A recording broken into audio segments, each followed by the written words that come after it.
আমার প্রিয় ছাত্রছাত্রী, আশা করি তোমরা সবাই খুব ভালো রয়েছো। তো এখন আমি আলোচনা করতে চলেছি যারা ক্যালকাটা ইউনিভার্সিটির আন্ডারে পড়াশোনা করছো, থার্ড সেমিস্টার স্টুডেন্ট, এডুকেশন যাদের রয়েছে জেনারেল স্টুডেন্টদের জন্য দেখবে নির্দেশনা ও পরামর্শ দান, অর্থাৎ গাইডেন্স অ্যান্ড কাউন্সিলিং যাদের রয়েছে দেখবে সিলেবাসের মধ্যে, তাদের জন্য এই প্রশ্নের উত্তরগুলো খুবই গুরুত্বপূর্ণ। তো চলো, কলেজের অন্যান্য স্টুডেন্টদেরও লাগতে পারে, কারণ এটা ফিফথ সেমিস্টারের জন্য কিন্তু ইম্পর্টেন্ট। তো দেখো, পরামর্শ দানের গুরুত্ব ও তাৎপর্য লেখো। কি বললাম? পরামর্শ দানের গুরুত্ব ও তাৎপর্য লেখো। ব্যক্তি জীবনে পরামর্শ দানের গুরুত্ব অপরিসীম। বর্তমানে সমস্যাযুক্ত মানব জীবনে পরামর্শ দান অত্যন্ত প্রয়োজন। পরামর্শ দান ব্যক্তি জীবনে যে যে কাজগুলি সম্পাদন করে তা নিম্নে আমরা আলোচনা করব। প্রথমেই আলোচনা করব প্রাক্ষবিক ভারসাম্য রক্ষা করা। না, পরামর্শ দানের ক্ষেত্রে ব্যক্তি মুক্ত মনে কোনো প্রকার ভয় বা সংকোচ ছাড়াই মনের জমে থাকা কথা প্রকাশ করার সুযোগ পায়। ফলে দুঃখ, উদ্বেগ, রাগ, অবসাদ প্রভৃতি দূর হয়ে প্রাক্ষবিক ভারসাম্য রক্ষা করে। সমস্যা সমাধান। মানুষের জীবনে যখন সমস্যা অত্যন্ত গভীরভাবে আরো গভীরতর হয়ে ওঠে, অর্থাৎ মানুষের জীবনে যখন সমস্যাগুলো অনেক গভীরতর হয়ে ওঠে, তখন তার পক্ষে সেই সমাধান করা সম্ভব হয় না। তখন পরিবেশ কি করে, তারা সাধারণত কোনো মানুষের পক্ষে এই সমস্যার সমাধান সূত্র খুঁজে বের করা অসাধ্য হয়ে পড়ে। তখনই তারা এই পরামর্শদান ব্যক্তির সহায়তা নেয়, অর্থাৎ পরামর্শদান ব্যক্তিকে তারা কি করে না, সহায়তা করে। আত্মসচেতনতা গঠন। পরামর্শদানের মাধ্যমে ব্যক্তি নিজের সমস্যার ক্ষেত্রগুলি সঠিকভাবে উন্মোচন করতে শেখে এবং নিজের আচরণের ইতিবাচক এবং নেতিবাচক যে দিকগুলি, অর্থাৎ খারাপ ভালো যে দিকগুলি সম্পর্কে একটা পরিপূর্ণ রূপ ক্ষেত্রে তারা সচেতন হয়ে পড়ে। ফলে তাদের মধ্যে একটা নেতিবাচক দিকগুলি আস্তে আস্তে কি হয়, ক্রমশ দূরীভূত হয়ে যায়, আস্তে আস্তে সেগুলো দূর হয়ে যায়। আত্মবিশ্বাস ফিরে পাওয়া। যে ব্যক্তি জীবনে বিভিন্ন ঘাত প্রতিঘাতের জর্জরিত হয়ে সমস্যা দ্বারা আষ্টেপৃষ্ঠে জড়িয়ে রয়েছে, বিভিন্ন সমস্যায় তারা আষ্টেপৃষ্ঠে জড়িয়ে রয়েছে, যার মধ্যে কোনো আত্মবিশ্বাস নেই, একদম আত্মবিশ্বাস তলানিতে ঠেকে গেছে, এই অবস্থায় যদি উপযুক্ত পরামর্শদানের ব্যবস্থা করা হয়, তাহলে ব্যক্তি তার কি হয় না, আত্মবিশ্বাসটা ফিরে পায়, পেয়ে একটা নতুন উদ্যোগে আবার সে কর্ম সম্পাদন করার চেষ্টা করে। সাফল্য লাভের মাধ্যমে তার আত্মমর্যাদা আস্তে আস্তে কি হয়, আরো বৃদ্ধি পায়। দেখো, সিদ্ধান্ত গ্রহণের ক্ষেত্রেও পরামর্শদানের গুরুত্ব অপরিসীম। ব্যক্তি যখন নিজের জীবনে বিভিন্ন সিদ্ধান্ত উপযুক্তভাবে গ্রহণ করার ক্ষেত্রে অক্ষম হয়ে পড়ে, যখন সিদ্ধান্ত নিজে যখন নিতে পারে না, তার মনের মধ্যে একটা অশান্তিপূর্ণ একটা পরিবেশ তৈরি হয়, ঠিক তখনই পরামর্শদান ব্যক্তিকে কি করে না, পরিস্থিতি সম্পর্কে একটা পরিপূর্ণ সচেতনতা তৈরি করে একটা জ্ঞাত সিদ্ধান্ত গ্রহণে সহায়তা করে, অর্থাৎ তারা যাতে সঠিকভাবে সিদ্ধান্ত গ্রহণ করতে পারে তার সাহায্য করে। অন্তর্দৃষ্টি গঠন। পরামর্শদানের ক্ষেত্রে ব্যক্তি এবং পরামর্শদাতা উভয়ের মধ্যে একটা কি হয় না, মিলে সমস্যা নিয়ে দীর্ঘ আলোচনা হয়। তো যার পরিপ্রেক্ষিতে সম্পাদনা করেন, দীর্ঘ আলোচনা একটা সম্পাদনা করেন, ফলে তাদের মধ্যে একটা সমস্যা সম্পর্কিত একটা অন্তর্দৃষ্টি গড়ে ওঠে। কি বললাম না, সমস্যা সম্পর্কিত একটা অন্তর্দৃষ্টি গড়ে ওঠে, যার ফলে ব্যক্তি নিজের সমস্যা সমাধান উপযুক্ত পন্থা অর্থাৎ কৌশল খুঁজে পায়। স্বাস্থ্য ব্যবস্থাপনা। ব্যক্তির মানসিক স্বাস্থ্যের সঙ্গে শারীরিক একটা স্বাস্থ্যের একটা শক্তিশালী সংযোগ রয়েছে। মানসিকভাবে যদি কোনো ব্যক্তি যদি দীর্ঘদিন অসুস্থ থাকে, তাহলে তার প্রভাব তার দেহের মধ্যে অবশ্যই পড়ে। আবার দৈহিক বিভিন্ন রোগ বা অসুখের কারণে দ্বারা জর্জরিত হয়ে ব্যক্তি মানসিক ভারসাম্যহীনতার শিকার হয়। এই সকল ক্ষেত্রে উপযুক্ত পরামর্শদান ব্যক্তির দৈহিক ও মানসিক স্বাস্থ্য বজায় রাখার পর্যাপ্ত সহায়ক হয়ে ওঠে। আসক্তি দূরীকরণ। আসক্তি দূরীকরণের ক্ষেত্রেও পরামর্শদান কতটা গুরুত্বপূর্ণ দেখো, অর্থাৎ যারা মাদক সহ বিভিন্ন প্রকার নেশার দ্বারা জর্জরিত হয়ে রয়েছে এবং সেই আসক্তি থেকে তাদের কোনোভাবেই বেরিয়ে আসতে তারা পারছে না, একেবারে অক্ষম হয়ে উঠেছে, সেই সকল ব্যক্তিদের ক্ষেত্রে উপযুক্ত পরামর্শদানের মাধ্যমে, কি বললাম, উপযুক্ত পরামর্শদানের মাধ্যমেই আসক্তি দূর করা যায়। এইভাবে ব্যক্তি অন্ধকারময় জীবন থেকে আশার আলো দেখতে পায় এবং জীবনে উপযুক্ত পথ অবলম্বন করে তারা কি করে, এগিয়ে চলতে পারে। বর্তমানে শহর কেন্দ্রিক জীবনযাত্রায় এই প্রকার নির্দেশনার গুরুত্ব ও কার্যকারিতা ক্রমশ আস্তে আস্তে কি হচ্ছে, বৃদ্ধি পাচ্ছে।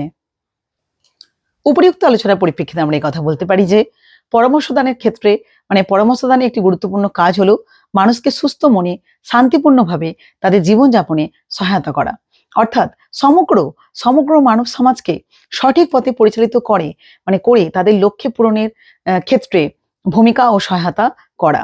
সেই জন্যই যত দিন যাচ্ছে উন্নত দেশগুলিতে পরামর্শদান সংক্রান্ত সেবা প্রতিষ্ঠান আস্তে আস্তে আরো বৃদ্ধি পাচ্ছে, কারণ একমাত্র পরামর্শদানই ব্যক্তির মধ্যে দৈহিক ও মানসিক সুস্থতা গঠনের ক্ষেত্রে ক্ষেত্রে কার্যকরী ভূমিকা পালন করতে পারে।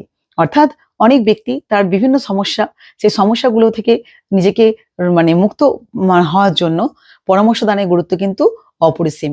অর্থাৎ সার্বিক উন্নয়নের জন্য, একটা ব্যক্তির সার্বিক উন্নয়নের জন্য পরামর্শদান কিন্তু খুবই গুরুত্বপূর্ণ বিষয়। দেখো নেক্সট প্রশ্ন, দেখো নির্দেশনা ও শিক্ষণের মধ্যে পার্থক্য লেখো। শ্রেণীকক্ষে শিক্ষক মহাশয় যেমন শিক্ষার্থীকে শিক্ষণ দিয়ে থাকেন, তেমনি বিভিন্ন নির্দেশনা তিনি দান করে থাকেন। এই দুটি প্রক্রিয়া পৃথকভাবে হতে পারে, আবার একই সঙ্গেও চলতে পারে। অর্থাৎ শিক্ষণ প্রক্রিয়া চলাকালীন শিক্ষক মহাশয় প্রয়োজনে শিক্ষার্থীকে নির্দেশনা দিয়ে থাকতে পারে, ফলে অনেক ক্ষেত্রে শিক্ষণ ও নির্দেশনা সম্মিলিতভাবে চলে। কিন্তু এই দুটি ধারণার মধ্যে বেশ কিছু পার্থক্য আছে, সেটা আমরা দেখব। প্রথমত উদ্দেশ্য। নির্দেশনার প্রধান লক্ষ্য হলো শিক্ষার্থীকে সিদ্ধান্ত গ্রহণ ও আত্ম উন্নয়নের ক্ষেত্রে সহায়তা করা, আর শিক্ষণের প্রধান উদ্দেশ্য হলো শিক্ষার্থীর মধ্যে জ্ঞান সঞ্চার করা এবং দক্ষতা আরো সৃষ্টি করা। পরিধি। নির্দেশনার পরিধি অনেক বৃহৎ, কারণ এখানে শিক্ষার্থীর ব্যক্তিগত, সামাজিক, প্রাক্ষবিক ও পেশাগত দিক থেকে সহায়তা দেয়া হয়। শিক্ষণের পরিধি তুলনামূলক সংকীর্ণ, কারণ এখানে কেবলমাত্র বিষয়ভিত্তিক জ্ঞান শিক্ষার্থীর মধ্যে সঞ্চার করা হয়। পন্থা।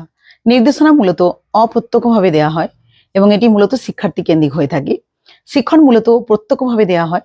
বর্তমানে শিশু কেন্দ্রিক বা শিক্ষার্থী কেন্দ্রিক শিক্ষাদানের রীতি প্রচলিত হলেও সেক্ষেত্রে শিক্ষকের প্রভাব যথেষ্ট পরিমাণে কিন্তু থেকে যায়। বিষয়বস্তু। নির্দেশনার ক্ষেত্রে আলোচ্য বিষয়বস্তু অনেক নমনীয় হয়। মূলত শিক্ষার্থীর চাহিদা অনুসারে বিষয়বস্তুর মধ্যে পরিবর্তন আসে। শিক্ষণের ক্ষেত্রে বিষয়বস্তু অনেক বেশি সংগঠিত হয়। মূলত পাঠ্যক্রমের ওপর ভিত্তি করে শিক্ষণীয় বিষয়বস্তু উপস্থাপনা করা হয়। সময়। এখানে কোনো নির্দিষ্ট সময় নেই, পরিস্থিতি এবং শিক্ষার্থীর প্রয়োজন অনুসারেই নির্দেশনা পরিচালনা করা হয়। শিক্ষণের ক্ষেত্রে নির্দিষ্ট সময় থাকে, মূলত দৈনন্দিন নির্ঘণ্ট অনুসারে শিক্ষণ পরিচালনা করা হয়। পরিশেষে বলা যায় যে নির্দেশনা এবং শিক্ষণ উভয়ই শিক্ষার্থীর সার্বিক বিকাশের ক্ষেত্রে কিন্তু অপরিহার্য হয়ে উঠলেও এই দুয়ের মধ্যে যথেষ্ট পার্থক্য রয়েছে। নির্দেশনার মাধ্যমে যেমন ব্যক্তির মধ্যে সিদ্ধান্ত গ্রহণের ক্ষমতা রয়েছে, ব্যক্তিগত উন্নয়ন সহ সমস্যা সমাধানের দক্ষতা, বৃত্তি অর্জনের ক্ষমতা প্রভৃতি সৃষ্টি করা যায়, তেমনি শিক্ষণের মাধ্যমে শিক্ষার্থীর মধ্যে জ্ঞান সঞ্চারণ করা হয় এবং যাতে সে পূর্ব নির্ধারিত যে মানদণ্ড অনুসারে শিক্ষাক্ষেত্রে সফল হতে পারে। অর্থাৎ সে পূর্ব পরিকল্পিত যে একটা বিষয় অনুযায়ী শিক্ষাক্ষেত্রে যেন সে সফল হয়, সেটাই। ঠিক আছে, এই হচ্ছে পার্থক্য। শিক্ষণ ও নির্দেশনার মধ্যে পার্থক্যটা আলোচনা করলাম। এরপরে আলোচনা করব নির্দেশনার কার্যাবলী সম্পর্কে। আলোচনা করো। ব্যক্তিগত উন্নয়ন, শিক্ষা, পেশাদারী কার্যকলাপ এবং মনস্তাত্ত্বিক সহায়তা সহ বিভিন্ন প্রেক্ষাপটে বেশ কিছু গুরুত্বপূর্ণ প্রয়োজনীয় কাজ নির্দেশনার ভূমিকা রয়েছে। এখানে নির্দেশনার বেশ কিছু গুরুত্বপূর্ণ কাজ রয়েছে, সেই কাজগুলো একটু আলোচনা করি। দেখো প্রথমত কি না, প্রথমত হচ্ছে নির্দেশনা বা গাইডেন্স ব্যক্তিকে তাদের লক্ষ্য বা মূল্যবোধ এবং বিশ্বাস সম্পর্কে স্পষ্টতা পেতে সহায়তা করে, যা তাদের জীবনে সিদ্ধান্তগুলিকে সঠিকভাবে গ্রহণ করতে সাহায্য করে। এটি শিক্ষার্থীদের কোর্স নির্বাচন, একাডেমিক লক্ষ্য স্থাপন, কর্মজীবন পরিকল্পনার জন্য সহায়তা করে এবং এই নির্দেশনার দ্বারা কর্মক্ষেত্রে কর্মীরা তাদের নিজেদের ভূমিকা বুঝতে এবং কেরিয়ারের লক্ষ্য স্থাপন করতে এবং প্রতিষ্ঠানের কাঠামোর মধ্যে চলাচল করতে সাহায্য লাভ করে। নেক্সট দেখো, দ্বিতীয়ত না, শিক্ষার্থীর সঠিক শিক্ষার পথ নির্বাচন করতে গাইডেন্সের প্রয়োজন হয়, যেমন প্রধান বিষয় নির্বাচন করা, কলেজ আবেদন করা, উচ্চতর শিক্ষার জন্য প্রস্তুতি নেওয়া ইত্যাদি। পেশাগত গাইডেন্সের ব্যক্তিকে কেরিয়ার নির্বাচন বা পরিবর্তন বা উন্নতির সুযোগ শনাক্ত করা এবং প্রশিক্ষণ ও উন্নয়নের সিদ্ধান্ত নিতে সাহায্য করা।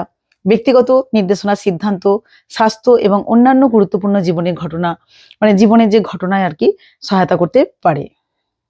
তৃতীয়ত, নির্দেশনা ব্যক্তিকে তাদের শক্তি, দুর্বলতা ও উন্নতির ক্ষেত্রে প্রতিফলন করতে উৎসাহিত করে, যা ব্যক্তিগত বৃদ্ধির জন্য সহায়ক। মানসিক প্রেক্ষাপটে নির্দেশনার ব্যক্তিকে তাদের চিন্তা এবং অনুভূতি পরীক্ষা করতে সাহায্য করে, যা স্ব উপলব্ধি এবং মানসিক সুস্থতার উন্নতি ঘটায়।